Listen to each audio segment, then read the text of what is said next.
they did this type of meditation, and that helped them to realize something else. And, you know, because they heard from devotees, because they saw different devotees' example of devotional service, they were able to learn, and they were able to do the same type of service, and that way they advanced to the same or similar stage.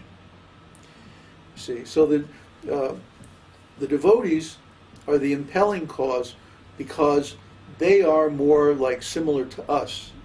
We're more liable to run into a devotee than we are to run into Krishna himself. You know, so even though Krishna manifests so many causes like the scriptures, you know, and he expands in Balaram actually expands as the paraphernalia of worship and the temple and the deity form and the you know, so many things that are used for worship. Yeah, the mridanga and other instruments, paraphernalia of devotional service. So he's a basic cause.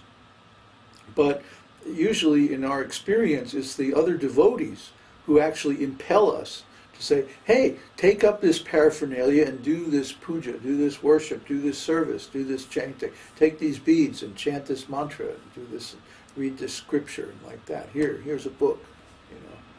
So this is how the devotional service spreads. And most devotees experience it that way. It's very rare that a devotee someone will become a devotee by meeting Krishna. Usually, if you read the scriptures, in fact, I can't even think of a single example, to tell you the truth. Mostly they become devotees by meeting other devotees. And the devotees act as the impelling cause.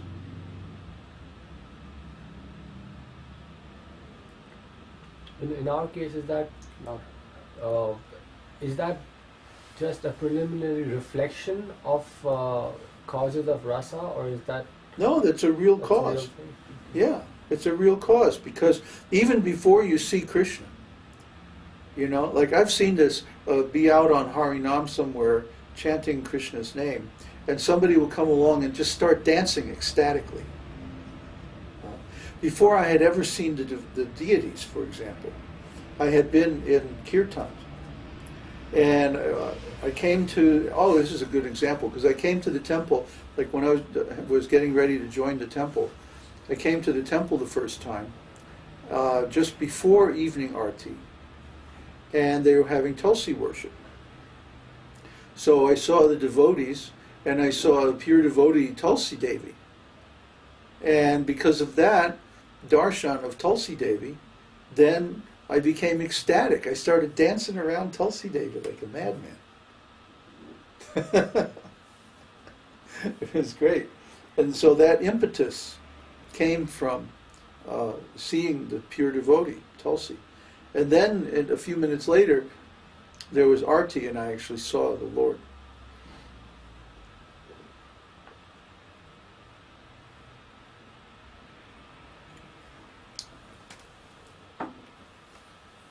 Any other questions?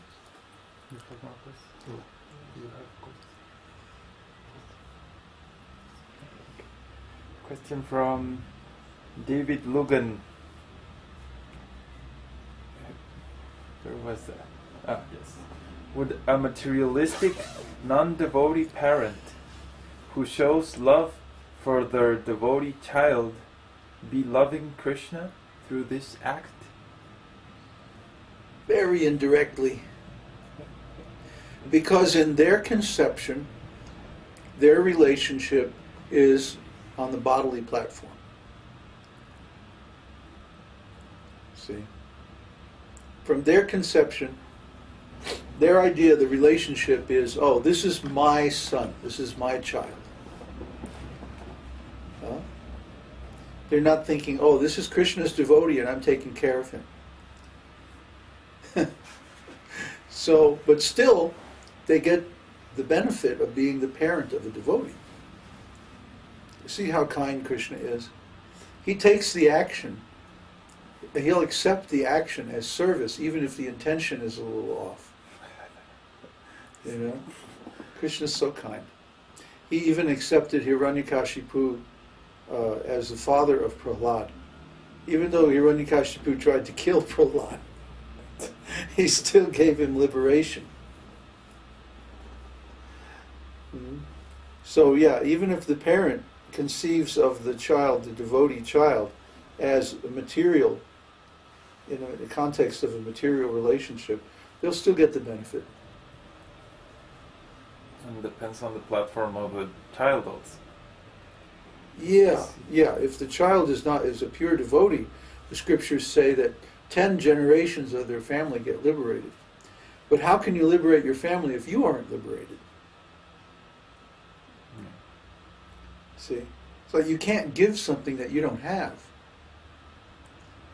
If you earn liberation, then you can give it to others, and it will spread.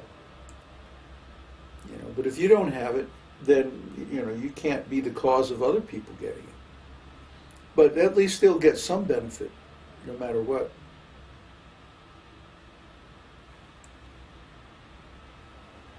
Okay. There was some exchange. Prasad starting asking several questions. It all boils down to the concept of, I don't know what my main relationship is, and now I'm testing one and the other. Okay. So is that correct, or how do I know which is my main rasa? How else are you going to find out? You have to taste it. You have to realize it. You have to try different relationships, see what works for you. And the best way is to read Krishna's pastimes, read Krishna book. Because Krishna book explains all these different relationships with Krishna. You could also read the 10th canto of Srimad Bhagavatam, but you have to read the other 9 cantos first. But you can read Krishna book at any time. And Krishna book will explain all these different relationships that different devotees have with Krishna. Then you can contemplate these and try, imagine, visualize following in the footsteps of those devotees and see which one pleases you the most. After some time, this will just come naturally. It's not like something you have to try to do. But as you read the scriptures, you simply keep in the back of your mind that, someday I'm going to have to pick one of these relationships. I'm going to have to choose one of these classes of devotees. And Śrīla Prabhupada explains, this is how you attain the platform of Raga Nuga, spontaneous devotional service, is that you follow in the footsteps of one of Krishna's eternal devotees. So this means you have to decide which taste. You can't be Raga Nuga Bhakti and not have some idea of what taste you prefer. You have to have some notion, at least, a general idea of, are you on the platform of neutrality, servitorship, friendship, parenthood, or conjugal love? Which is it? And these things will all become clear through approaching the holy name and clearing the offenses to the holy name. But you should also know that you're going to have to eventually choose one of the eternal servants of Krishna and follow in their footsteps. I have a question in regards to this following the footsteps. Okay. As I'm used to learning and like that, when I understand this, when I hear this concept of following the footsteps, it seems to me that I need to know very clearly what that devotee's life is about and what they do and like that. And I don't see, or I haven't found, or I don't know, it's not translated, like the life of a parent of Krishna and how they feel and how they approach Krishna, and the life of a friend of Krishna. The pastimes are nice. I find a little brief because they don't describe all the details of each relationship. It's like they played and they were having fun, and the cowherd boys went to the garden, the pasture, and came back. The details are very well. For one thing, those verses in Srimad Bhagavatam are they're not for reading like a novel or like a story. They are for meditating upon.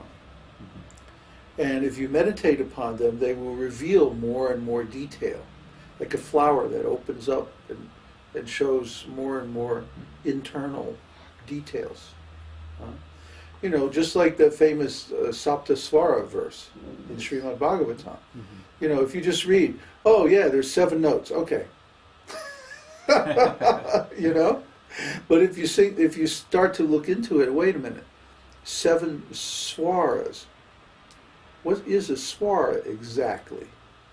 You see? And then you start to inquire into it, and it gets deeper and deeper and deeper until finally you find the whole science of music and the whole science of rhythm and dance and dramatics and rasa and everything is in those 2 words. Were derivable from those